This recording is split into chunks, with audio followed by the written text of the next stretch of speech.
Hello and welcome back to my YouTube channel.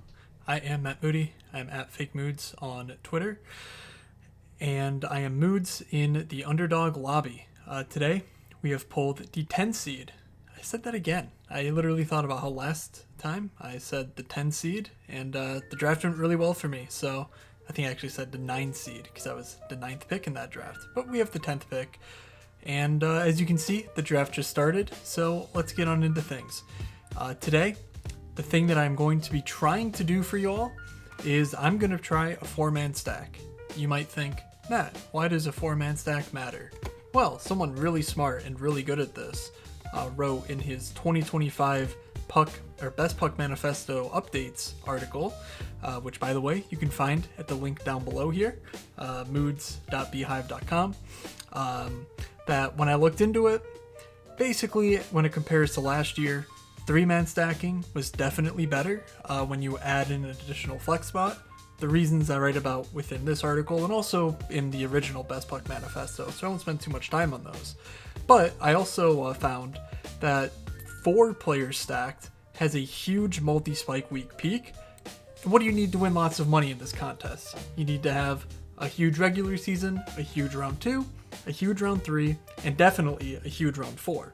So if you get multiple spike weeks, that's your golden ticket. So with all that in mind, I said 4-man stacks could be as viable as a high-risk, high-reward endeavor, but for many of the reasons laid out last year, I still think they are too thin to definitely need. So let's put that theory to the test. How does this team look in a 4-man stack? What is that 4-man stack? I don't know. Let's find out. We are closing in on my 10th pick here.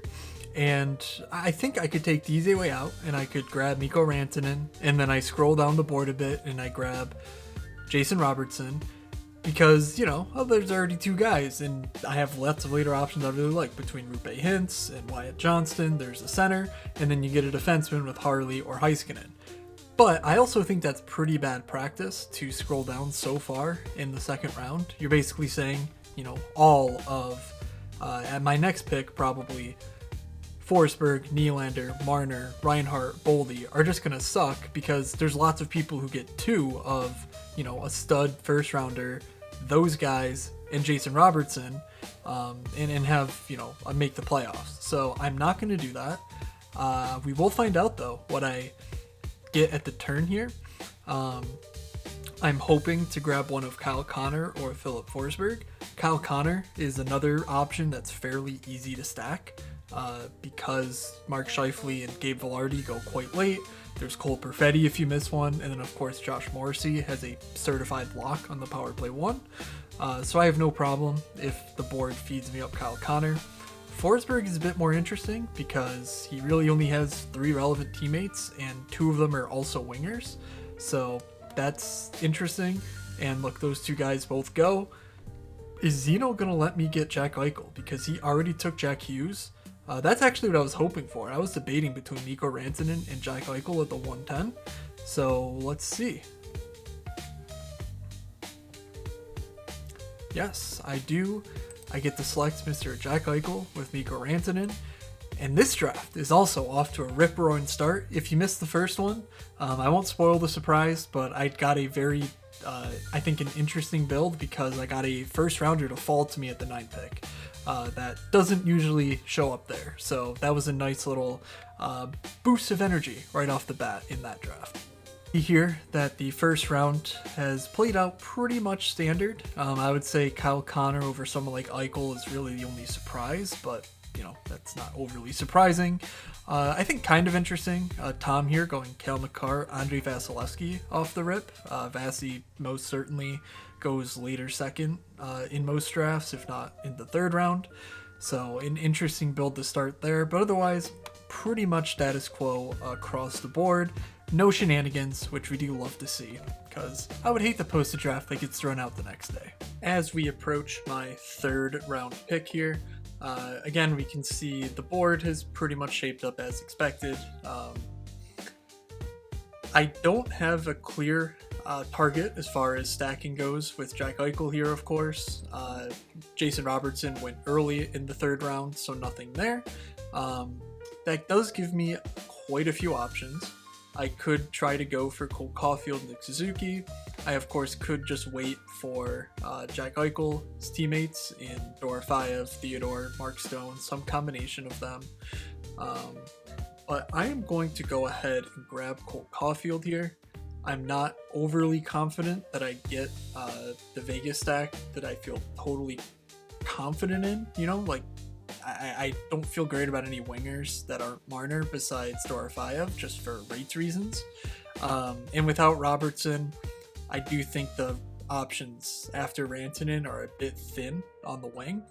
Just looking at the Dallas options that we do have here, it thins out very quickly. So, you know, obviously we're not getting the goalie, but I don't really want to take two centers from the same team. I'll do it in a pinch if I have to. It's not like I will not do it, but it's something that I want to avoid just because I think the schedule overlap matters a lot at the onesie positions.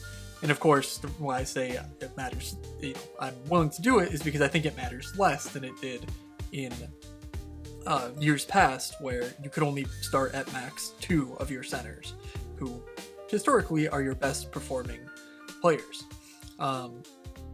So with the stacks in mind, I could go Nick Suzuki. I don't feel great about that pick though, even though it's at ADP. I get it. Nick Suzuki's a wonderful player. I'm just gonna keep piling up guys that I think are just solid fantasy contributors. So I'm gonna grab Adrian Kempe here, and we'll leave the stacking to the later rounds. Here's where the board stands at this point in time. We also see that it looks like Layla here pulling up the Forsberg Roman Yossi. So maybe they come in and grab that 4-man Nashville stack I just was talking about at the beginning of this draft. Here we are from the beginning of the 5th round. I, of course, am not on the clock until 5:10, but I did just want to point out a couple interesting teams at the start of the draft here. Count MC, Mano, in our Discords. He started off with 2 centers, 0 wingers, 2 defensemen, and 1 goalie through 5 rounds, taking Zach Werenski and Bouchard at the turn with the Nate McKinnon team, and then grabbing Ullmark and Connor Bedard in the 5th round. So very interested to see what he does with this extra capital he has invested in center and D as far as it turns into wings. Does he go 8 wingers? You know, is he grabbing 7 wingers in a row starting now? I'm not sure, but we'll see. We'll see what he comes up with. And then Polo Reagan here. Not sure if this Suzuki was an auto draft. Obviously, I was talking about Suzuki being at ADP at pick 39. So getting him at pick 50 certainly could just be an auto draft. But starting off the draft with 3 centers in your top 5 picks, not something that I am, you know, very excited about. But we'll see. Maybe that was a strategic pick. Maybe not. But wanted to point those out before we got into my selections. I am coming up on the clock here. I, of course, need a goalie in quite a bad way. I don't feel like I'm missing out on much at any other position. I also don't have any clear stacking targets that I would be targeting with this draft pick. So I'm going to grab Sergei Bobrovsky. I know I feel like I've said this a few times now, but with goalies, I'm not significantly worried about like a reduced workload down the stretch. Of course, there are scenarios where Florida needs to win to make the playoffs. They're not super likely, but that's of course an out. Also an out is just that this Tarasov is not doing the job for them. And it's not like we're saying Bobrovsky, you know, needs to play 4 games if they have 4 games in a week. We're just looking for 2 quality wins for the most part to put up a good goalie score. So of course we'd like 3 starts in a week, but realistically speaking, not many teams are getting that. And with 3 goalies, you know, I'm really just looking for one of them to get 3 wins in a week at most. And even if Bobrovsky's playing, you know, instead of on a 55 pace start like he will be for the first, say, 3-4 months of the year, health considered, even if he's on like a 45-50 start pace, I think that's good enough for my liking. So I have no problem taking him ahead of the names that were available, like Dustin Wolf, UC Saros. And then I think with this next pick, I'm also going to come back and grab another goalie. I suspect this room will be pretty heavy on goalies, and there's lots of stacking options I like at the next picks coming up. So even if I weren't, trying for a bit draft, none of these guys are screaming to me like, hey, you can't dip down the board and grab a goalie that you prefer. So I am going to go grab Darcy Kemper. I am not counting him toward my 4-man stack for what it's worth, but it's worth considering that I have some LA investment if I wanted to stack up on, I doubt Fiala gets to me, but if Fiala gets to me, that's of course an option. And then, Byfield, Kopitar, Brant Clark, Drew Doughty, those names that would be on the table for closing off a 4-man stack. So at this point, we have no clear path, but I like to start a whole heck of a lot. Anytime I get 2 of Rantanen, Eichel, Jack Hughes, those type of back of the first round type players, I'm very happy. So I love the start. I'm also very happy with Cole Caulfield and Adrian Kempe. Those dudes are certified bosses. And I have 2 goalies that I feel quite confident in. They're old, but hey, they're goalies in Bobrovsky and Darcy Kemper. Here's a look at the board where we currently stand. Another team with 3 centers in now 6 rounds. Barkov, Pettersson, Draisaitl from flop winner here. Otherwise, again, nothing too crazy that we haven't already covered. That looks like more of a strategy thing than a true just guy going rogue, which we sometimes see in these rooms. As we reach the 7th round selection, Kevin Fiala has gone off the board at pick 77. It does look like we have a congregation of non-wingers to choose from here. So it could be worth grabbing someone, at the center position who correlates with a player already on my roster. So I think I want to grab Wyatt Johnston here rather than Lane Hudson. I don't love like a Cole Caulfield, Demidov, Slavkovsky pairing or build. I don't. I'm just not a huge Demidov person this year myself, and just the correlation there with 3 wingers and a defenseman who I'm a bit skeptical on it is a bit too much for me. All right, it says all right. My Wyatt Johnston pick is in. So once again, as I showed earlier, this Dallas build is a bit tough. Just because if I want to grab one of Harley or Heiskanen, that of course is a very natural pairing. Do I want to go Rupe Hintz with it? Not really. But I do have an out for Jamie Benn later on. I think Tyler Seguin is just too... I think his body won't hold up for an 82-game season. So even if he is very productive when he's on the ice, which I think he will be, I actually prefer Jamie Benn, who just fills a spot of need at the wing, and I think is pretty much locked into a 15-16 minute a night role, power play time, and a very good shot of playing alongside Rantanen at some point, be it on the power play or at 5-on-5. Not that I agree with it, but it's just the way that he's been used historically, and yeah, that is what it is. So my next pick, I have Josh Morrissey staring at me as a clear ADP value. I have Lane Hudson for the stacks. I am going to keep building up this wing advantage though, because I really like between Ehlers and Batherson. I'm going to take Nick Ehlers. I do not believe that he has stacking options that I want to get like a 4-man stack from, but it's on the table now. If I am desperate and can't come up with anything else, we have guys, Svechnikov, Stankoven, and Gostisbehere. Don't think I'm going there, but hey, we got to be thinking of everything when we're chasing this bit.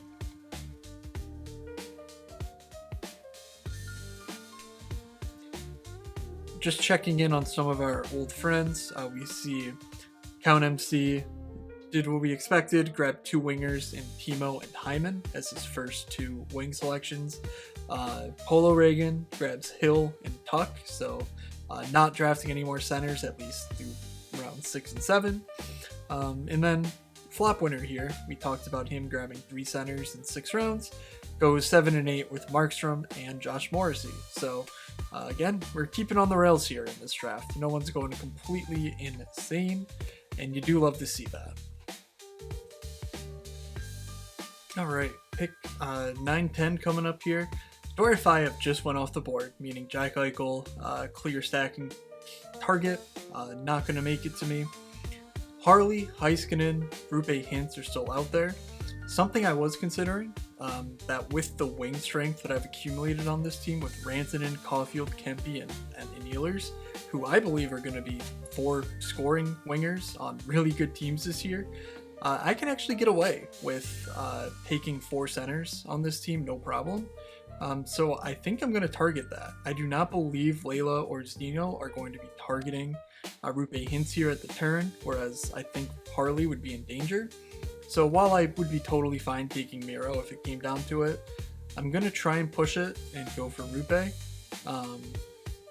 Make sure I get the guy that I really like in Thomas Harley, who, while he won't play as many minutes as Miro, I think is more dynamic as far as scoring potential, and also is a better floor candidate as far as, blocks, hits, shots.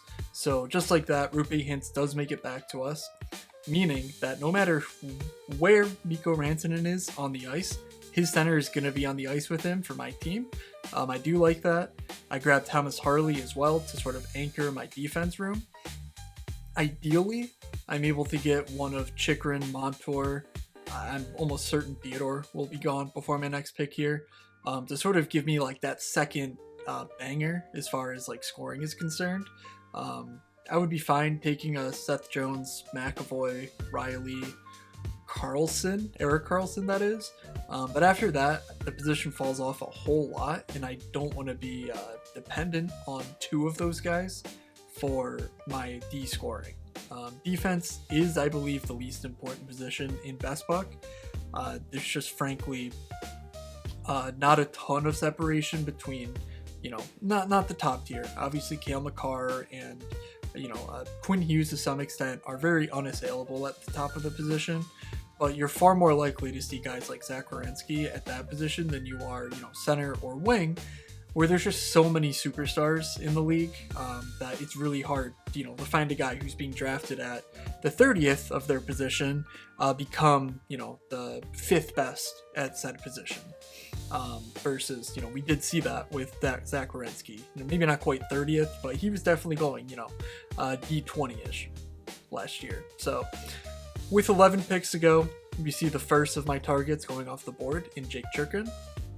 So just planning out ahead, what else I could do to sort of solidify this team further now that I've satisfied my stacking bit equity for this episode.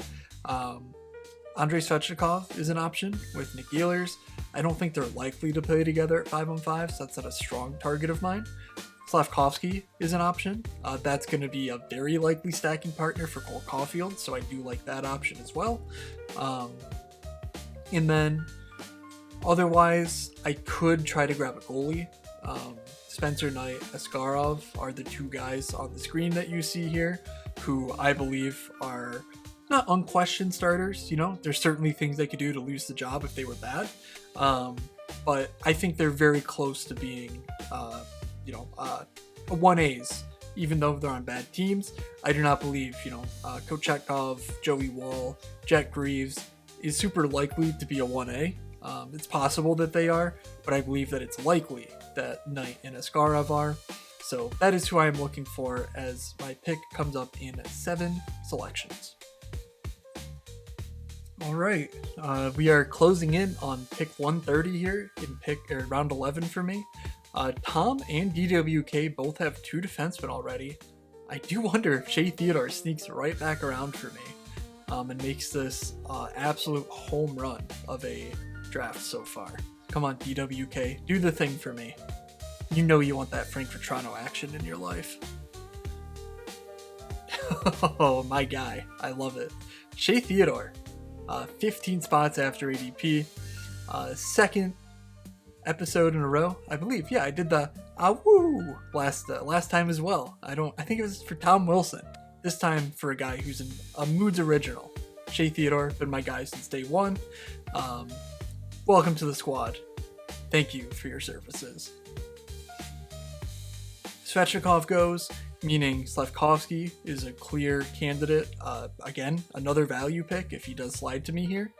Askarov goes, so there's my sort of final goalie that I feel super confident in, meaning I'm more than happy to take a guy in the last round at goalie.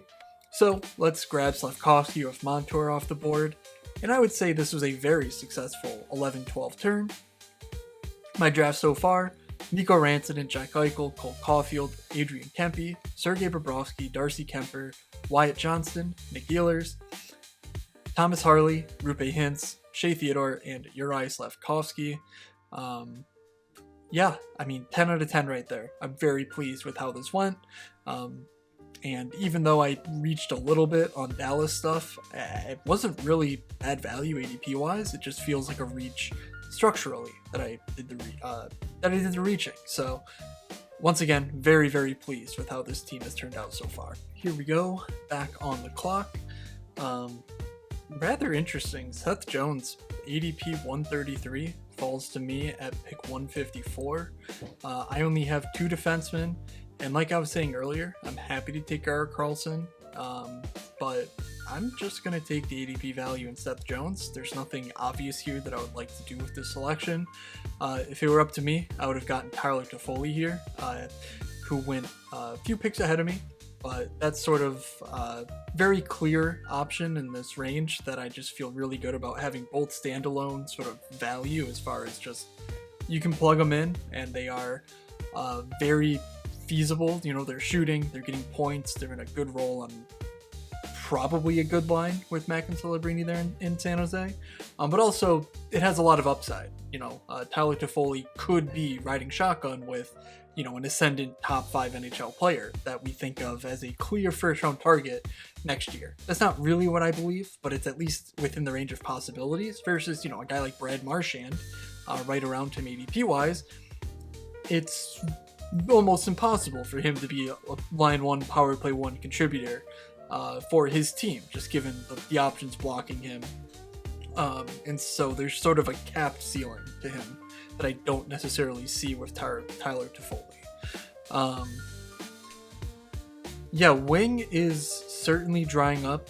I do like Ryan Donato, Morgan Geeky. I believe I even started those guys last time out. But I'm going to wait on wing because Logan Stankoven in here as well, just getting some Carolina pieces. I could grab a goalie. I could grab another center. What I'm going to do is I'm going to take Sean Monahan. He is my preferred wing or center target there. And I think in room with Jack Eichel, Wyatt Johnston, Rupe Hintz, Sean Monahan just fits nicely into it. You know, solidifying the position and ensuring that I almost certainly have a very, very good center score each week, and even a flex score probably. I still don't really understand why Sean Monahan hasn't risen up draft boards. You look at the Columbus roster, and again, I'm not saying Sean Monahan is a guy who's gonna giga smash, but I mean, his supposed line mate, Kirill Marchenko, goes pick 61. Let's just take a look at what Columbus brings to the table as far as their roster is concerned. And this, by the way, is a worksheet or a workbook that has been included in both the Garfield, The Tale of Two Kitties, two seasons, I should say, write up on my newsletter, and also the season preview, or the off-season review that DJ and I did with, of course, the season previews to come, but his honeymoon, that whole thing, might be a bit briefer than otherwise anticipated from years past. Anyway, Columbus, I just wanted to showcase that when Sean Monahan was healthy, he straight up outscored Marchenko in underdog points per game. And of course, that doesn't mean everything, but you look under the hood, and even on a per minute basis, their production was remarkably similar for underdog fantasy points. So I think Sean Monahan playing more than Marchenko makes sense. I mean, Boone Jenner's going to take some defensive minutes. Cole Sillinger and Charlie Coyle are certainly as well. But I think they trust Sean Monahan defensively a whole lot more than they do, Marchenko. So there being 100 ADP gap between them just feels insane to me, given how good Monahan was all season long last year. So getting Monahan at this price just doesn't make a ton of sense to me.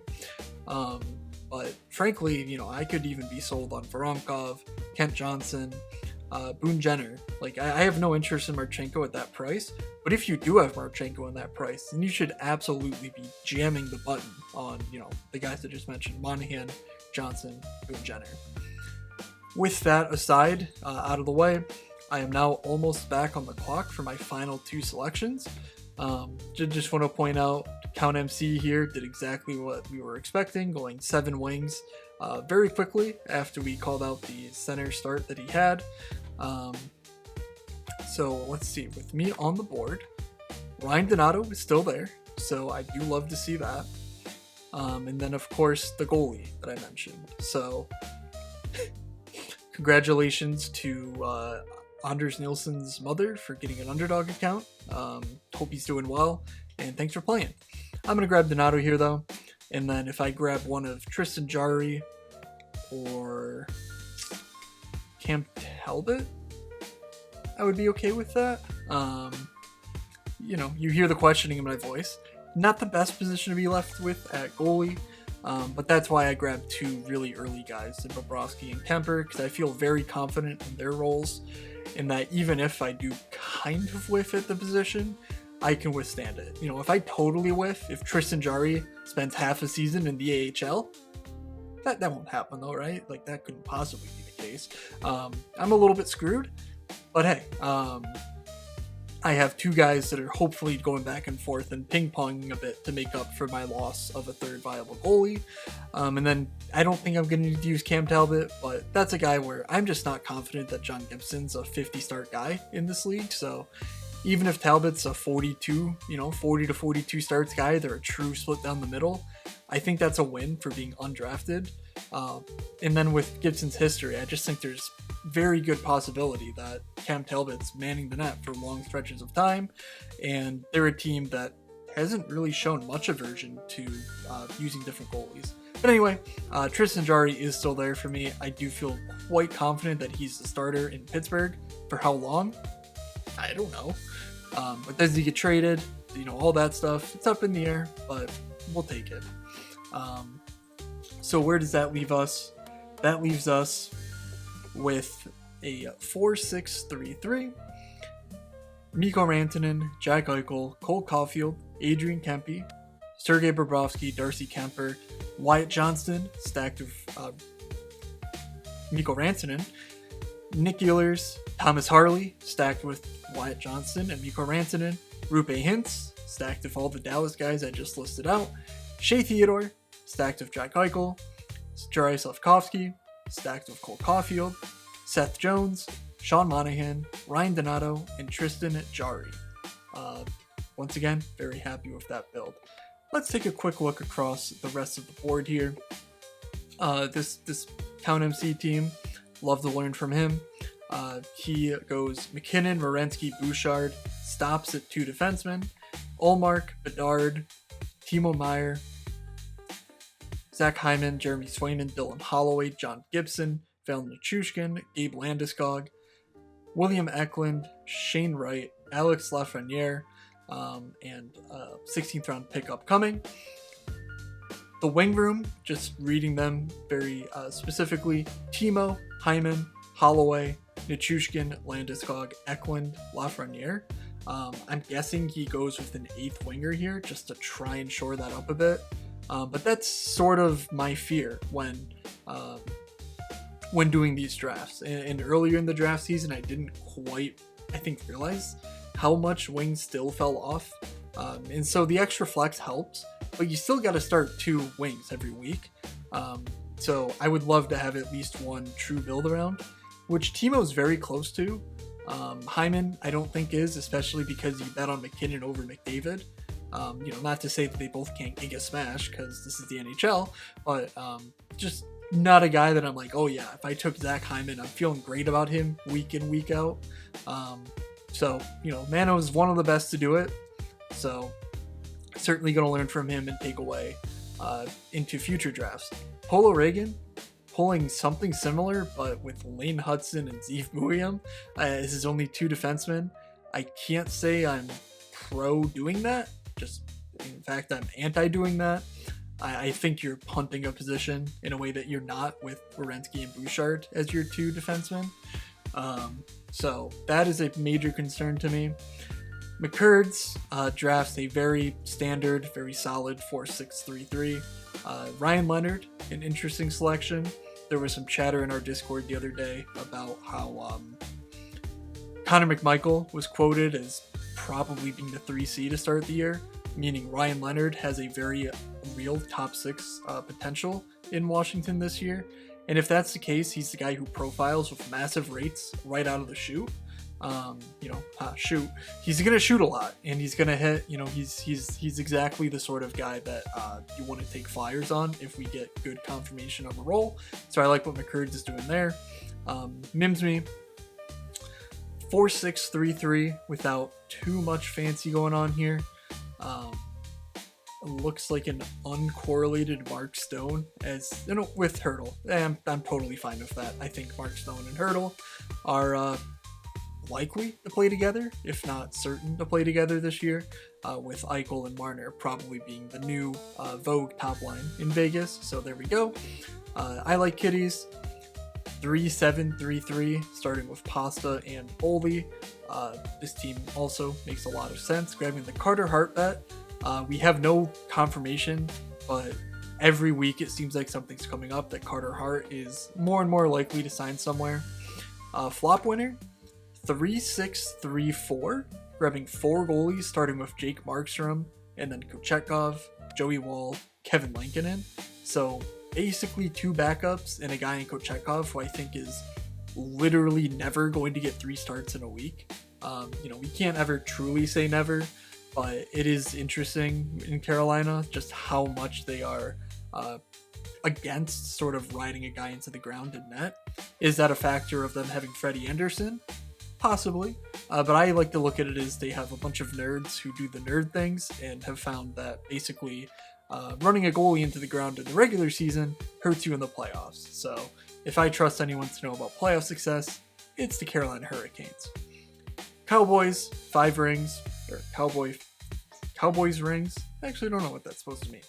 4-6-3-3, Kaprizov Marner doesn't get back to the wing position until round 11. Right away, that's a little concerning. Would I take 4 centers if I'm drafting 3 of them before pick 79? Probably not, but that's worth noting. Tom Krieger, we noted he went Cale Makar and Vasi off the start. He did stop at 2 defensemen, so he went 4-7-2-3 with what I think is a very nice looking build. I wondered where Sam Ersson went. Of course, he went at pick 152, so that's why I took Jari 31 spots later, I guess. DWK, 3-7-3-3 here. Nothing to write home about. Michael Grandin and Patrick Kane. Are they stacked? Okay, DeBrincat, sure. And Vetrano, Lacombe. Okay, sure. You grab the guy who's going to play time on ice for that team. All good there. My team at 10. Zeno, pick 11. 4-6-3-3 with solid wing investment early in Nylander, Keller, Brat, Marchenko. So no problems here. Nice little Alex Laferriere selection late. You do love to see that. It warms my soul. An absolute moods dude right there, Alex Laferriere. And then finally, Layla, 4-6-3-3. 3 wings to start, 2 goalies early. I mean, this draft is very solid as well. Absolutely no problems here. Erik Karlsson, Rasmus Anderson, Roman Josi. Maybe a bit dusty of a D room, but 3 D men who I absolutely love. I love their games. I love their fantasy outlooks. And I just hope that Anderson's a Vegas Golden Knight by January 11th, because that is, he's already locked in my Jack Eichel, Mitch Marner builds. With Shea Theodore, of course, in the double stack. Alrighty, so there's the entire draft. That'll do it for me. Please make sure you check out the article that I referenced earlier, my Best Puck Manifesto 2025 updates. This is a month old now, so this isn't new, but I did just want to highlight it because I think it's really cool, and I think that you should check it out.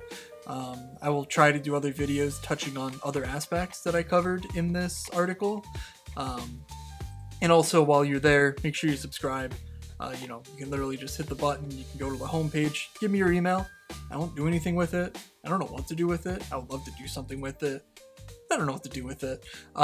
So you can enter your email, and you won't miss anything I post. And when it comes to the regular season, ooh boy, do I have stuff for you. I'm going to be posting slate recaps of DraftKings. This was a 200K winner. I wrote all about the slate, start to finish, what I did, what I thought the field would do, what the field did do. I also do slate-specific previews when it comes to, smaller slates, like Fridays tend to have smaller slates, and those are real fun to do as well, where I highlight every team, my dudes from each team in each slate, and I basically talk about whatever I'm thinking about for the random teams on that given slate. So it's a real nice way to sort of keep up with the league, even if you're just looking at projections and drafting on Underdog or DraftKings, and you're not really paying attention like I do. I do think that what I post is a really good way to sort of middle it, where you're getting really good information, but you're also not having to spend the 4 hours that I do from the hours of 11 a.m. to 3 a.m. or 11 p.m. to 3 a.m. Putting together, such beautiful write-ups. So with all that said, again, moods.beehive.com. Make sure you subscribe on YouTube, give me a thumbs up, leave a comment. What was your favorite pick I made in this draft? Thank you all for watching, and we'll see you next time.